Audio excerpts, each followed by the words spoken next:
Sotheby's was founded in 1744, which is the ninth year of the Qianlong Emperor reign, and it was also the first international auction house to establish a base in Hong Kong in 1973. Back in those days, Hong Kong was actually just beginning to explore the field of buying at auction. Of course, there were already collectors in different categories, but buying at auction was a very new thing to them.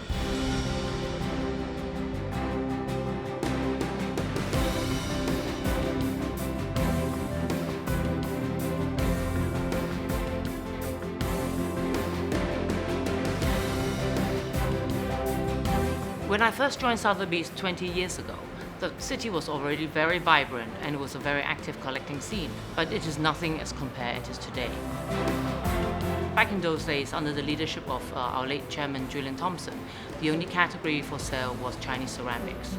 After that, we introduced ink paintings, jadeite jewelry, together with watches, 20th century oils. Later on, we added contemporary art, Southeast Asian paintings, and the latest addition was wine. I was very lucky when I joined. It was in the late 90s, and that's just when the mainland Chinese made their very dramatic entrance into our market, and that's what's really transformed the landscape, particularly in my area, in the area of Chinese paintings. The biggest change that I've seen since being here has to be the increase of the purchasing power of the Chinese buyers on the mainland. Our sales last year was $1 billion, 16 times what we did 10 years ago.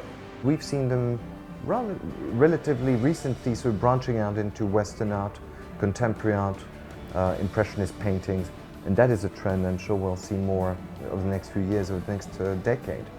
And the space that we have here is exactly the perfect environment to get them interested and to expose them to more Western art. Sotheby's has evolved and prospered over the last almost 270 years, and I have every reason to believe that we'll continue to prosper, to remain competitive, as long as we keep improving ourselves to meet the changing demands and taste of our most valued clients.